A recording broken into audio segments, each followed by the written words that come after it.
तो ईशावास्योपनिषद ज्ञान खंड में है, जिनको ज्ञान के माध्यम से समझना है, आत्मिक माध्यम धीरे प्रवेश करना है तो ब्रह्म विद्या खंड, साधना के माध्यम से करना है तो साधना खंड, ऐसे ऐसे कंपाइलेशन किया गया। तो उसमें हम टिक करा देंगे, कोई आप लाइएगा तो टिक करा देंगे। इसमें पहले ये पढ़िएगा तो आपको गति मिलेगी, सरल टेक्निक वाला। तो उसको सब उलट पुलट करके देखा तो पाया कि सहज आदमी जो आज का मेंटलिटी वाला हो वो पहले कौन पढ़ेंगे तो उनको पास होगा, उसके बाद हिम्मत बढ़ते जाए। तो ईशावास्योपनिषद यजुर्वेद के 40वां अध्याय पूरा होल का होल खोज रहे थे कहाँ ब्रह्म विषय के, एक ऐसा मिल गया वेद का पूरा का पूरा मटेरियल लेकर चले। तो इसको ईशावास्य कह दिया और वहां पर यजुर्वेद के 40वां। तो इसी तरीके से उसमें से मिल जाएगा कि उसमें अध्यात्म का वैज्ञानिक प्रतिपादन है। अध्यात्म विज्ञानियों के लिए ईशावास्य ठीक है, वहां से चल पड़ेंगे तो वेद समझ में आने लगे। सबसे छोटा उपनिषद है आत्मपूज्य उपनिषद, अपनी आत्मा को कैसे पूजा करें। आत्मा सबसे बड़ा देवता है तो उसकी पूजा कैसे करें वो उसने दिया है। जिसने एक भी अगरबत्ती नहीं जलाना है, कमाल का बिना फूल चढ़ाए सारा भगवान भीतर मिल जाएगा, वो तरीका बदला है। कार्तिकेय को शिव जी पढ़ा रहे स्कंदोपनिषद में, ज्ञान खंड का मिलेगा लास्ट उसमें आपका, उसमें बता रहे हैं कि हे कार्तिकेय,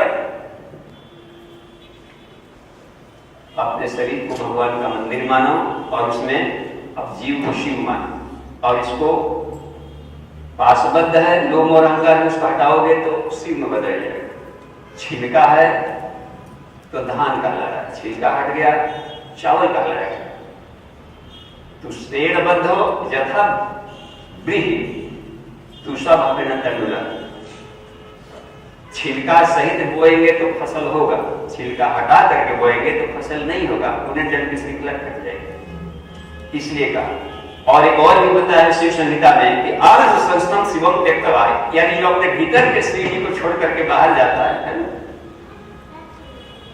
बहिष्ठम ने समझे हस्तस्थम पिंडम सृज्य रमते जीविता से, हाथ में रखे पकवान को छोड़ करके दर दर भटकने वाले भिक्षु। तो लग गया ना कि आत्मिकी की साधना करने वाला कितना कमाल का होगा। तो यह है दैहिक, दैहिक माने आत्मिकी, शरीर मन आत्मा से तीनों का जुड़ा हुआ। तो उसमें आप देख लेंगे तो थोड़ा सा ध्यान के बारे में कर ले, ताकि अभी ध्यान हम लोग लगाएंगे गुरुदेव के टोन में तैयारी रख लीजिएगा, उधर तैयारी कर लीजिएगा, उससे लगाएगा। तब तक से ध्यान का थोड़ा सा जानकारी, और फिर ध्यान के बाद हम लोग ब्रेक करेंगे तो आगे का तन्मात्रा और ये सब थोड़ा समझेंगे। तो ध्यान में केवल ध्यान की उपयोगिता देख लीजिए, और ध्यान में करना क्या होता है। पंचकोशी जो ध्यान होगा इससे से जुड़ा हुआ, या तीन शरीरों का अंतर नहीं पड़ता। पांचों में पांचों का अलग ले दिए हैं और तीन कोशों वाला ध्यान लगाए हुए हैं, तो इसी में भी चक्रों का आधार पर बढ़ते हैं। पहले यहाँ तक का स्थूल का है, इसके बाद यहाँ से यहाँ तक का सूक्ष्म का है, और ऊपर वाला का है। ऐसे ही चक्राधार पर ही वो बढ़ते जाते हैं। और पंचकोशों में बात थी तो उसमें बताएंगे पहले कि नाभि का, यहाँ का, ब्रेन के, और संवेदना का और आनंद का पॉइंट वाइज कैसे चार्ट करें। तीन शरीर के माध्यम से पांचों कोशों को चार्ट करना है। स्थूल में मूलाधार स्वादिष्ठान मणि को एक साथ, सूक्ष्म में अनाहत विशुद्धि, और प्रारंभ में सीधे प्रक्रिया सीधे सहस्रार में लिखते हैं। इसकी जड़ें यहाँ तक घुली रहती है। शुद्धि का करेंगे तो आज्ञा चक्र तक कमांड होता है, इसलिए ये सारा का सारा सूक्ष्म में आ जाता है, मनोमय ज्ञान में तक, और आनंद में केवल यहाँ पर आ जाता है। कारण का बंटवारा उसमें हो जाता है। 2 + 2 + 1 स्थूल सूक्ष्म कारण, ये हो जाएगा physical body plus energy level अन्नमय प्राण। ये हो जाएगा मन का 2 है, ज्ञात और अभिज्ञात, यानी मनोमय और विज्ञान। और यह प्योर अध्यात्म का हो जाता है कारण से आनंद। तो ऐसे भी बाटावारा होता है। और तीन ऋषियों ने कह दिया इसको 2 1 2, अन्नमय प्राणमय को स्थूल, मनोमय को सूक्ष्म, और विज्ञान में आनंदमय को कारण। तो गुरु जी ने इसके बारे में लिखा है कि वर्गीकरण कोई हो 5 का रहेगा, उसको इस बेंच पर बैठाओ या उस पर बैठाओ, कोई अंतर नहीं पड़ता, सब एक दूसरे के फ्रेंड है, तो इसमें ठीक है। तो ध्यान की प्रणाली बता दी, आप देखते हैं। अब जैसे कि ध्यान का उद्देश्य भी हम लोग समझेंगे, यहाँ तक कि शरीर की हड्डी आ गई, यह है ब्रेन स्टेम, ये हो जाता है थैलमस, ये हो जाता है आपका हाइपोथैलमस, ये हो जाता है आपका पिनियल, ये हो जाता है पिट्यूटरी। असली खेल यहाँ पर है। तो ध्यान में चित्त की वृत्तियों का चंचलता को नियंत्रित करना है, उठा पड़ा भाग है, इसको समेटना, समेटे हुए विचार तरंगों को इच्छित सब्जेक्ट पर लगाना, साथ ही साथ इस केंद्रित मन को किसी खास पॉइंट पर, चक्रों पर लगा करके हलचल पैदा करना, ये भी ध्यान का काम है। ध्यान में केंद्रित मन को ले जाकर अवचेतन मन में या हाइपोथैलेमस में जन्म जन्मांतरों के पड़ी हुई कुछ संस्कारों को भूलना, एक एक करके निकालना। ध्यान के द्वारा कौन कौन सी आदतें ऐसी है जो कि देवमानवों के लिए जरूरी है, उसको अभ्यास कराना, ये सब ध्यान के प्रैक्टिकल्स हैं। और ध्यान के द्वारा हम हर हाल में अपने माइंड को कैसे बैलेंस करें, इसके बारे में भी सोचना। ध्यान का प्रयोग ये भी किया जा सकता है कि अपने भीतर से विद्युत पैदा करके साइकिक हीलिंग किया जाए, आसपास के इन्वायरमेंट में प्राणिक हीलिंग किया जाए, साइकिक हीलिंग। तो इसको बहुत सारी उपयोगिता है और चेतना के गहनतम स्तरों में भी जा सकता है ध्यान से आदमी गुरु के निर्देशन में चल के, उनके आदेशों के अनुसार आदमी जाए। तो जो साधारण सा है इधर का लाभ दिया जा सकता है। बौद्धिक क्षमता बढ़ाने का काम तो स्कूल कॉलेजों में हो गया, लेकिन आध्यात्मिक परतों में जाने का काम कॉलेजों में नहीं बताया गया, इसलिए पर्सनालिटी उन्नत नहीं बन पाई, शैक्षणिक योग्यता बढ़ती है। तो ये अब प्रैक्टिकल की जानकारी से मिल जाएगी। ऋषियों में से ध्यान में बताया है इनको, कुछ ने, जैसे पतंजलि ने ध्यान किसे कहते हैं, तो उसने कहा जहां भी बुद्धि गई हो तत् प्रत्यय एकतानता ध्यान, जहां भी मन गया उसके भीतर में उसी के बारे में लंबा सोचते रहते हैं। बहिरंग हो या अंतरंग, एकता उसको बंद कर देंगे। जब लोग बैठ जाएंगे ना ध्यान की मुद्रा में, तब खोल लीजिए, पढ़ा करते। तो ये हो गई, देख लेते हैं। हाँ, अब किया जा सकता है प्रैक्टिकल, फिर बाद में हम लोग ले लेंगे क्योंकि ये छूट जाएगा कुंजी का आवाज का। तो पालती मार के हम लोग बैठ जाएं और जैसे आवाज आए उस ढंग से हम लोग इस पर सोचेंगे। तालबद्ध होंगे, गुरु जी का आवाज होगा, पहले बंदनी माता जी बनी होंगी तो निर्देशन की क्या करना, यदि सीधे गुरु जी का आएगा तो सीधे आवाज में लाभ लेंगे। तो उसमें गुरु जी थोड़ा रुक कर बोले, तो कभी कभी ऐसा लगता है कैसे बंद हो गया का, बंद नहीं हुआ, रुक के बोलते थे ताकि आप पचा लें, तब अगला सब बोलते। तो इसलिए हम लोग वो वेट करते रहेंगे कि जब तक नया वर्ड नहीं आया तब तक से उसी को अधिक डाइजेस्ट किया जाए, जो पहले वाला शब्द बोले, तो फिर नया एक बूंद बूंद करके डालेंगे। तो ये 32 मिनट का करीब है, तो अपने घर में डेली करना हो तो 32 मिनट हो सकता है कि रूटीन अलाउ नहीं करता, 5 ही मिनट कर पाए। तो उस हालत में इसको कैसे किया जाएगा, तो कंप्रेस्ड कर लेंगे। एक बार सुन लिए, दिमाग में बैठ गया, और इसको पता है ना कि एचडी फॉरवर्ड भी इतना जीबी नहीं आता है, एचडी फॉरवर्ड कम जीबी में 3 जीबी निकल और कम मिनट में। तो अपने ढंग का ट्यूनिंग कर लेंगे, अपने शब्दों से उस सीक्वेंस के आधार पर ध्यान करेंगे, रूटीन हाथ में रहे। ठीक है,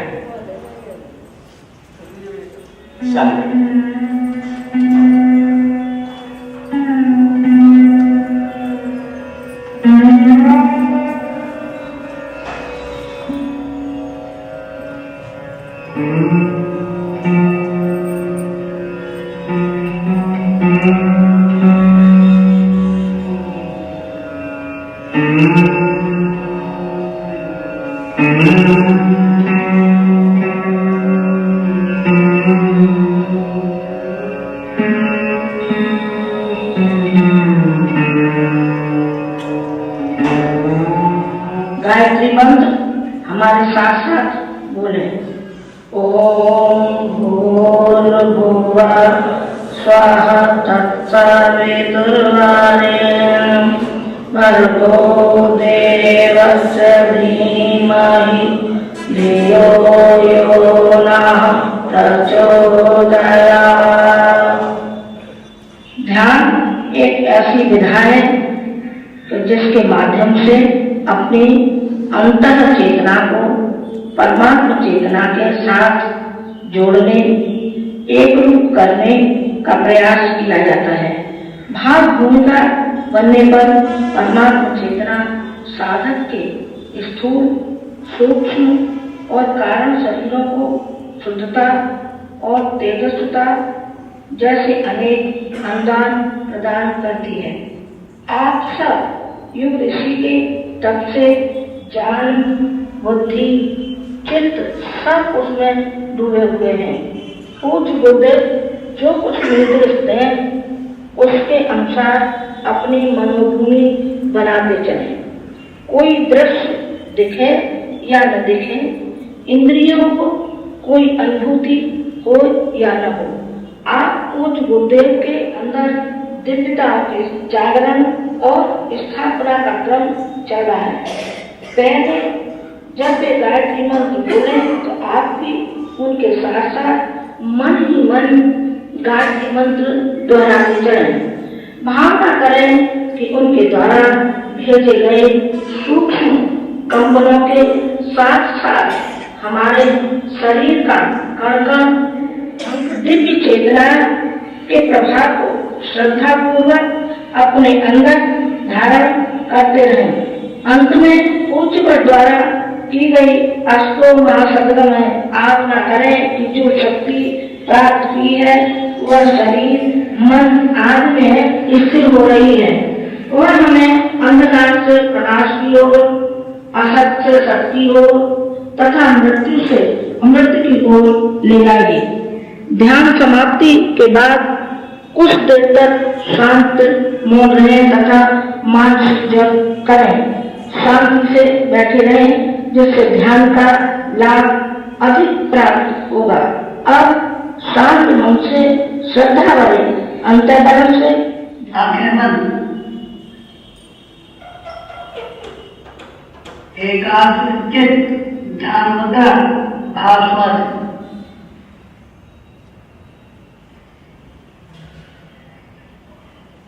गायत्री मंत्र हमारे साथ मन ही मन ध्यान उगते हुए सूर्य का ओम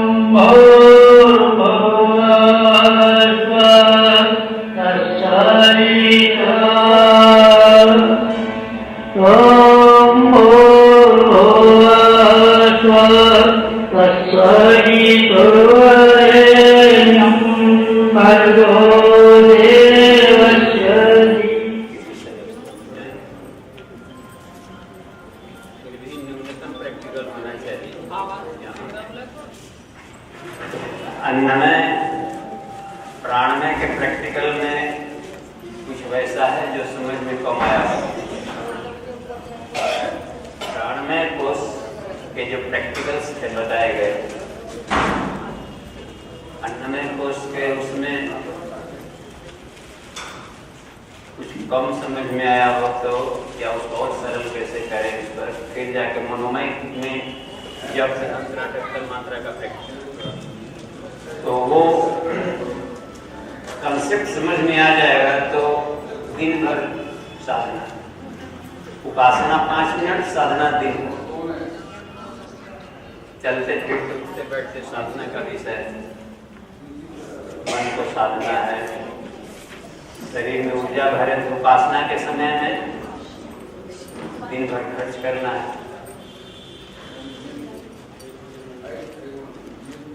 प्राणों का परिष्कार यानी प्राण का परिशोधन किया जाए, परिष्कार किया जाए और उस पर नियंत्रण और फिर उसका यूटिलाइजेशन 3 डायमेंशन में भी हम रखते हो। कोई भी विषय को साफ किया जाए, कमांड किया जाए, और उपयोग किया जाए। अप्रोच डाइजेस्टेड रियलाइजेशन, ब्रह्म ज्ञान है तो समझा जाए, ब्रह्म ज्ञान को बचाया जाए और ब्रह्म ज्ञान से ग्रसित हो जाया जाए। बाहर भीतर ऊर्जा के लाख प्रकृति करते थे, जहां जहां पड़े चरण संतन के। तो आगे चलें तब हम लोग यात्रा में। कल आते ही पहले हम लोग प्रैक्टिकल कर लें, क्योंकि 2 दिन बच रहा है। तो 10-15 मिनट प्रैक्टिकल करके तब ध्यान प्रणाली का एक टेक्निक तो आज देखें हम लोग 3 शरीर इसी क्रम से बताए हैं गुरु जी। पहले स्थूल, फिर सूक्ष्म, फिर कारण। तो सूक्ष्म में दोनों ले लिए थे, मनोमय, विज्ञान में। कारण में सिर्फ लिए थे एक का, आनंदमय वाला ससुराल, और स्थूल में ले लिए थे दोनों, क्योंकि नाभि कंध का पूरा बोले थे। तो मूलाधार, उसमें नाभि कंध में अन्नमय का नाभि चक्र और प्राणमय का मूलाधार, दोनों को मिला करके एक कितने के एरिया को नाभि कंध करता है। तो उसमें सारे के सारे तीनों चक्रों का उद्गमन कर रहे हैं। तो इस क्रम से आज हृदय, तीन हृदय शरीर में। स्थूल शरीर का हृदय नाभि, हृदय में सेंटर। सूक्ष्म शरीर का हृदय अनाहत, कारण शरीर का हृदय सहस्रार, ब्रह्मरंध्री हृदय। योगियों का हृदय यहाँ रहता है, देवताओं का हृदय रहता है मस्तिष्क में, मनुष्यों का हृदय रहता है नाभ चक्र में, असुरों का हृदय रहता है नाभि में, श्रावण का हृदय वहां रहता था, वहां मिलता पेट, प्रजनन, संसार, स्वार्थ, अपना भी सुख, संसार का भी सुख। ये मनुष्यों का है सेंटिमेंटल, अपने को भी विकास करें, धरती को भी। देवताओं का बिल्कुल ऊपर भावातीतम, नीचे भावनाओं में आदमी बहते रहता है, ऊपर भावातीतम होना पड़ता है। एक गुरु जी के वाक्य हमको ऐसा बोल दिए कि हमको 1.5 महीना तक हम उसी में डूबते उतराते रहे और रोते रहे। बहुत इमोशनल थे हम, बहुत हद से ज्यादा सेंटिमेंटल। प्राय गुरु जी के सारे शिष्य इमोशनल रहते हैं, कितना हो अफरा लगे, लेकिन कहीं से बात करके देखिएगा, कहीं न कहीं इमोशंस का एक हवाला है। भले वैचारिक धरातल पर तालबद्धता नहीं हो, लेकिन जुड़े हैं तो जरूर कहीं न कहीं पर कोई ना कोई तो ऐसा कॉमन फैक्टर है जो कि सबके हृदय से उजागर। तो इमोशन की मात्रा अधिक। और जा रहे थे इधर गुजरात के, वो गुजरात के श्रृंखला में, उधर के टोलियों में, गुजरात साइड वाला। तो अंतिम प्रणाम करते करते लास्ट वाला उछलने वाले हिस्से में हम बच गए थे। करीब गए तो त्राटक डाल करके और बेधक दृष्टि से देख करके गुरु जी बोले, भगवान को भावनाओं से कोई लेना देना नहीं। ये हमको तो तिलमिला के रखे। भगवान भाव को भूखे हैं, भाव ही भाव है, भाव के मतलब हम भाव ही में सब डूबे रहते हैं।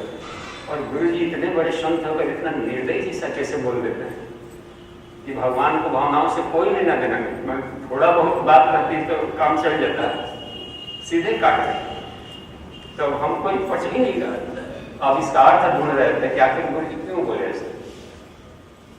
उनके मुंह से कोई भी शब्द यूं ही नहीं निकलता था, न बेकार निकलता था, कुछ मायने रखता था। तो ऐसा कैसे बोल दिए। स्वाध्याय, मनन, चिंतन, रात दिन और जब तब साधना, आसन, प्राणायाम, बंद मुद्रा, उसको तैलम और अरह स्वाध्याय 12-12 घंटा स्टडी करते रहते हैं। तो सिवनान एक जगह है कहीं हरियाणा राजस्थान के बॉर्डर की साइड में कहीं होगा वो। तो सिवनान, तो वहाँ रेगिस्तानी क्षेत्र था, ऊँटों के मंगे जहाँ तहाँ मिले थे, ऊँट के ही कबाड़ खाने में सुला दिया था लोग प्रवचन बड़ी मजा आता है। कहीं मिल जाएगा तो फर्स्ट क्लास का VIP 5 स्टार सुविधा, कहीं मिल जाएगी एकदम पुआल पर जहाँ मछली काट रहा हो इतनी में 10 रहेंगे, पटक के देखते हैं, फुला के देखते हैं फटता है कि नहीं, तो दोनों हालत में मजबूत है। इसको भी चलने से भी काम है।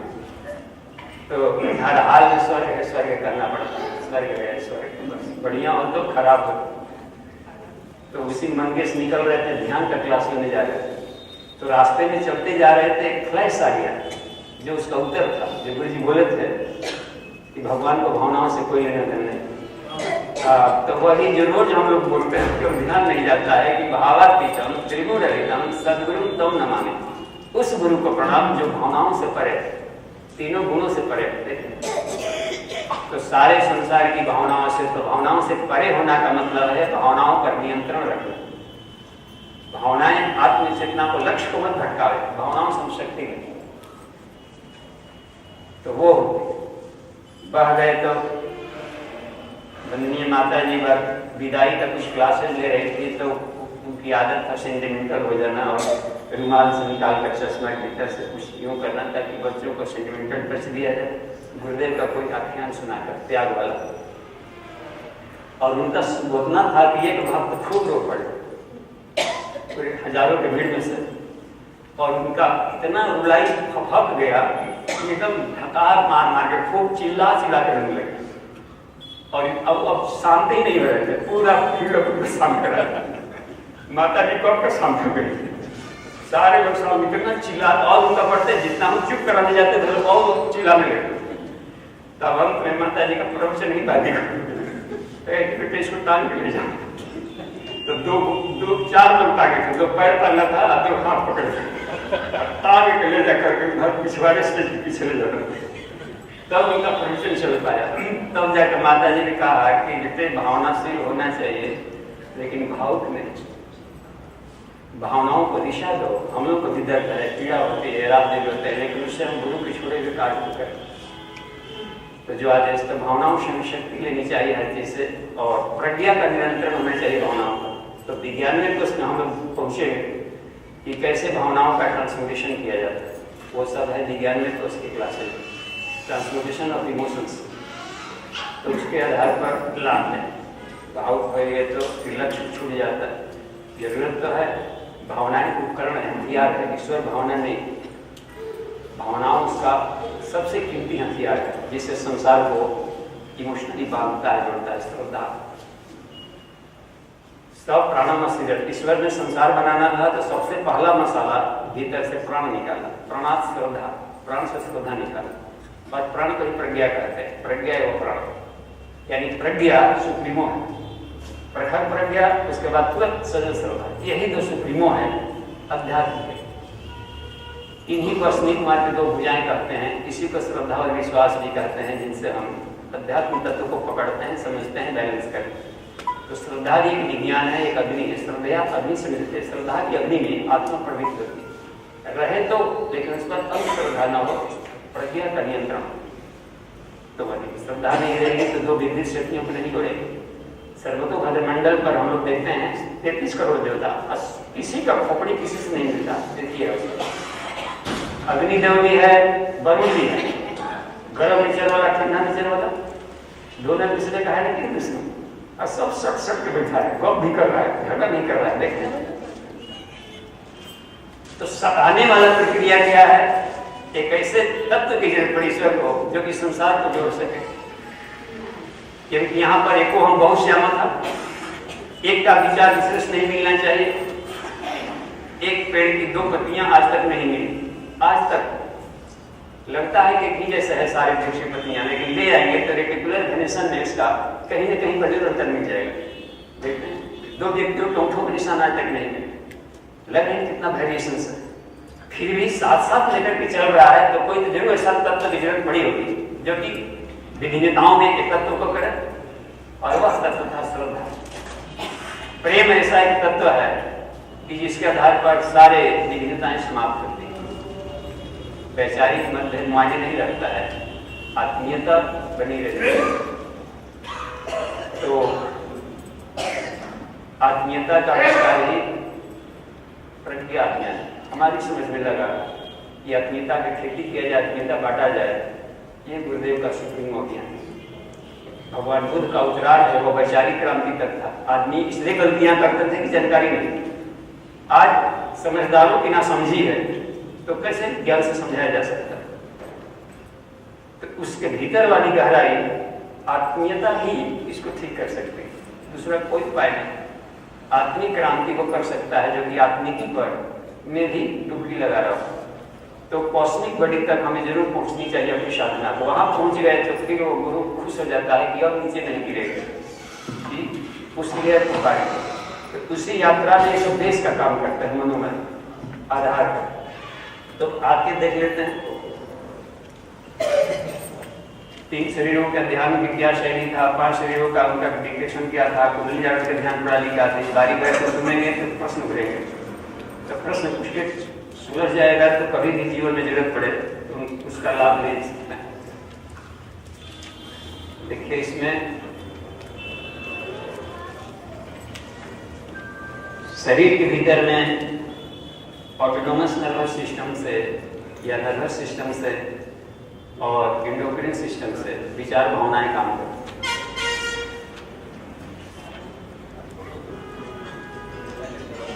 कृपया सभी गायत्री परिजनों से करबद्ध प्रार्थना है अपने मोबाइल को साइलेंट मोड पर डालें। ये ऐसा शुभ अवसर है जब कुआं प्यासे के पास चल के आया है, अन्यथा ये नियम के बिल्कुल विरुद्ध है। प्यासे को कुएं के पास जाना चाहिए, पर ये गुरु कृपा ही है कि कुआं आप लोगों के पास कुछ चल के आया और हम फिर भी प्यासे रह जाएं। कृपया ये सबके भावनाओं को ध्यान में रखते हुए अपने अपने मोबाइल साइलेंट मोड पर डालें। इतना अनुशासित हमें होना चाहिए।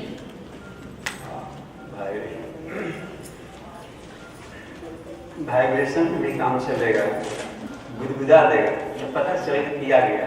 चुपके से बाहर जाएंगे, बातचीत कर लेंगे, फिर यहाँ पे बैठ जाएंगे, तो दोनों सिस्टम चलता रहे। हो सकता है किसी समय किसी का ऐसा सूचना गया जो क्लास अधिक भारी, तो ओपन माइंडेड होना चाहिए हमें, और ऐसा नहीं कि दूसरा डिस्टर्ब भी ना हो। तो दोनों का क्रम में भी है, तो उसको भी हम लोग डाल सकते हैं अपने ऊपर कि वो देखिए ये आभा मंडल वैज्ञानिकों ने सब पाया है कि शरीर के से बाहर आभा मंडल का एक क्रम है। 12 अंगुल तक प्राय सभी मनुष्यों में होता है। 96 अंगुल का बॉडी, 12 अंगुल का ये सूक्ष्म शरीर, तो 96 12 108, माला में 108 दाना सूक्ष्म शरीर का है। वो प्राण में शरीर का वो साधना है।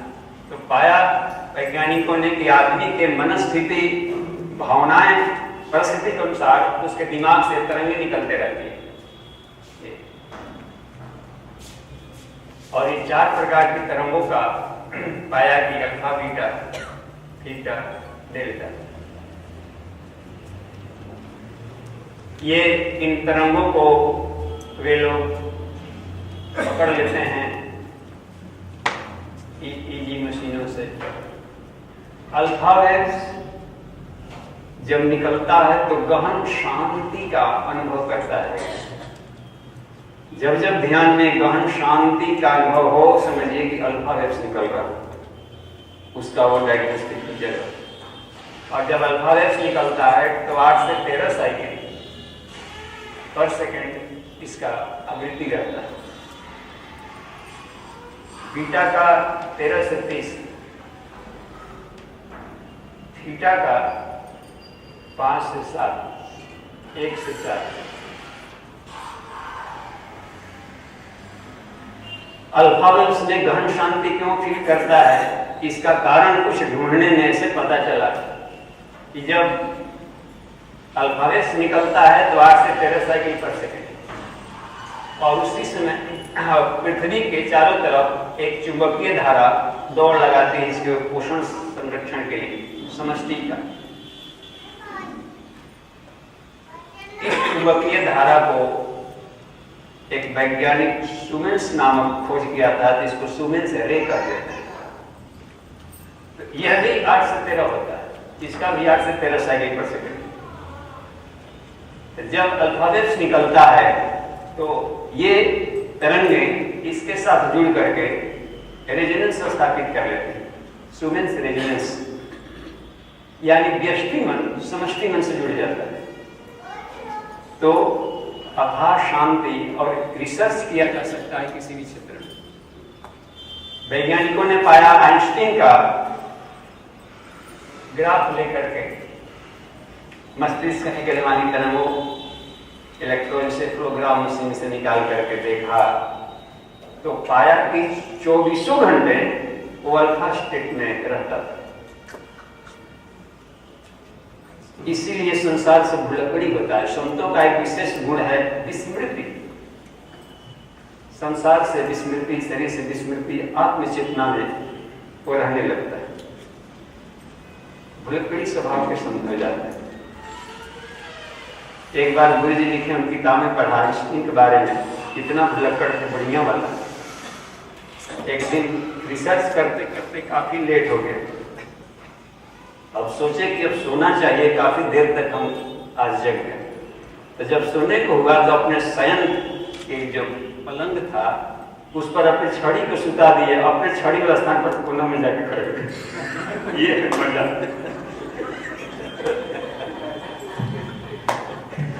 यानी कि वे तभी शोध कर पाए, कहीं ना कहीं सारी बुद्धियां, सारी बिजलियां कहीं और क्षेत्र में लग रही, इसलिए बाकी एरिया में डार्क एरिया हुआ। तो इसलिए जानवरों में कुछ अतीन्द्रिय क्षमता आ जाती है। कुत्तों में आ गई, उन लोग की बुद्धि बाहर में कम खर्च करता है, ताना बाना पॉलिटिक्स पर उन लोग का कम चलता है, इसलिए सबको अतीन्द्रिय क्षमता बढ़ जाती है। कुत्ता केवल सुन कर बता देगा कि हमारा मालिक कहाँ है, प्राणों का गंध तक सुन लेता है। 10 मालिक हैं, नंबर 1 मालिक, 2 नंबर मालिक, राजकुमार, छोटा बड़ा, सबको सूंघेगा बारी बारी से। और भीड़ में कोई कहीं भी खो जाएगा तो खाली सूंघ के जान लेगा कि बड़े मालिक वहां है तो छोटे मालिक वहां बैठे। तो ये अतीन्द्रिय क्षमताएं आ जाती है, वो भी ध्यान के द्वारा ही आई, क्योंकि उसका माइंड कहाँ गया तो चला जा रहा है, इधर से बंद हुआ तो अवचेतन तरफ जा रहा है। ब्रेन के तीनों हिस्से आ जाते हैं, मान लीजिए इसको हम ब्रेन मान लें, मान लीजिए इसके 3 पार्ट करते हैं, ये हो जाता है चेतन, इसको मान लें अवचेतन, और इसको सुपर चेतन। समझने के लिए 3 पार्ट करते हैं। चेतन हमारा जागृत अवस्था में काम करता है, पढ़ाई लिखाई करके जो लोग भी हमने अपने को बौद्धिक बनाया है उसके आधार पर ये काम करता है। ये दोनों मिलकर अचेतन कहलाते हैं, चेतन अचेतन, जिन पर अपना कमांड न हो। चेतन जिस पर अपना कमांड हो, अचेतन जिस पर अपना कमांड न हो। अचेतन के 2 पार्ट, अवचेतन, सुपर चेतन। अवचेतन में हमारे जन्म जन्मांतरों के इसमें सब संस्कारें रहते हैं, इसी में रहता है सारा संस्कार, अच्छे बुरी आदतें इसी में जड़ जमाए रहती है। और ये सारी वृत्तियां हैं, आदतें हैं जो कि रूट बन करके यहां फिर चली गई। जब यह सोया हुआ रहेगा या जहां भी यह प्रखर न पड़े तो ये जो वृत्तियां हैं यही गुरुत्वाकर्षण का काम करती है, ग्रेविटेशनल फोर्स बन जाती है। और अपने लायक परिस्थितियां कहीं देखी आदतों के लायक, तो जैसे गुरुत्वाकर्षण बल पानी को, बहाव को अपने तरफ खींच दिया, ऐसे ही वह व्यक्ति इसकी वृत्तियां प्राणों के फ्लो को नीचे फेंक देती है। तो यह विद्या याज्ञवल्क्य ऋषि कश्यप को बता रहे थे, हे कश्यप, सारे साइंटिस्ट है, सब मिलेगा आपको प्रज्ञोपनिषद में। तो उसमें उन्हें कहा कि कोई आदमी जानबूझकर गलती नहीं करना चाहता, फिर क्यों गलती कर रही है? हर कोई चाहता है कि अच्छी स्थिति में रहे। तो वही बताए हैं कि एतत् सुविदितम तथ्यम प्राहो वारिणा स्वयं निम्न धावती भूयसा गुरुत्वाकर्षण। गुरुत्वाकर्षण के सिद्धांत के आधार पर उनकी जो पार्श्विक वृत्तियां हैं और चेतन मन में जड़ जमाए रखती है, और यही परिस्थितियां वैसी देखी तो गुरुत्वाकर्षण के सिद्धांत के आधार पर वो उधर खींच लेता है या ये खींच लेगी उसके अंदर, तो ये उधर बहाव डालते हैं। तो असली युद्ध करना पड़ता है कि इधर के विचारों को रोककर और इधर इसकी सफाई किया जाए। साधना और चेतन मन की सफाई में लगती है, इसको कैसे उम्मीद किया जाए जन्म जन्मांतरों की आदत। चित्त वृत्तियों को निरोध करना यानी चित्त वृत्तियों की सफाई करना। यहाँ पर निरोध का मतलब है इसकी सफाई, यानी इसका बहाव जो बार बार मैटर की तरफ था, बार बार फिजिकल वर्ल्ड, बार बार परिवर्तनशील संसार की तरफ था, एक अपरिवर्तनशील चैतन्य सत्ता की तरफ ले जाए, तो उसका किसी के सारे प्रयास इसमें चले जाते हैं। तो ध्यान की अवस्था में जागृत मन को सुलाया जाता है और चेतन की परतों की सफाई की जाती है ताकि सुपर चेतन का प्रकाश सीधे इधर से निकल सके। ये ईश्वरीय डिवाइन लाइट ऊपर से आया, आचरण में न उतरा, ये रुकावट डाला। इधर से पढ़े लिखे इधर नहीं गया, ये रुकावट डाला। इसी की सफाई, बड़ी की सफाई करनी। और यह ब्रेन में रहा करता है। यहाँ पर हाइपोथैलेमस है, ये थैलेमस हो गया, ये हो जाता है हम लोग का पीनियल पिट्यूटरी। ये दोनों को मिलाकर आज्ञा चक्र कहते हैं। पीनियल पिट्यूटरी, ये दो को मिलाकर एक साइकिल बनता है जिसको आज्ञा चक्र कहते हैं। और यह सीधे भ्रूण मध्य में आता है और सीधे ललाट के सीधे में यदि आएगा ये साधे तक रहता है। रुद्रो ललाटे भ्रूण मध्य परमात्मा, गायत्री हृदय में मिलेगा।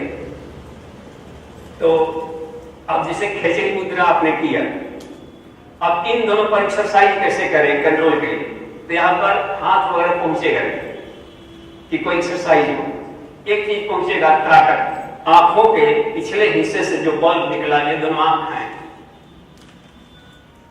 आंख का ये जिसे ये दो आई बॉल पीछे से ये ऑप्टिक नर्व करके यहाँ पर क्रॉस करते हैं, बनाते हैं एक जगह, ताकि दोनों का अलग अलग कैमरा है, लेंस से अलग अलग फोटो खींचा है, एक फिगर बने। ये नहीं रहता तो हर कोई दो दो दिखाई पड़ेगा। बोलना है इससे तो बोला जाएगा, उससे बहुत गड़बड़ हो जाएगा। इसको मार के खबों के चल रहा दो दो गाड़ियां दिखे में लाएगी तो आदमी बीच में घुस जाएगा कि शायद दो अलग लगा रही है, हर जगह एक्सीडेंट होगा, है ना। देखकर कितना बेचारा ईश्वर को चिंता है हम लोग का, फिर थैंक यू कहाँ करते हैं कभी।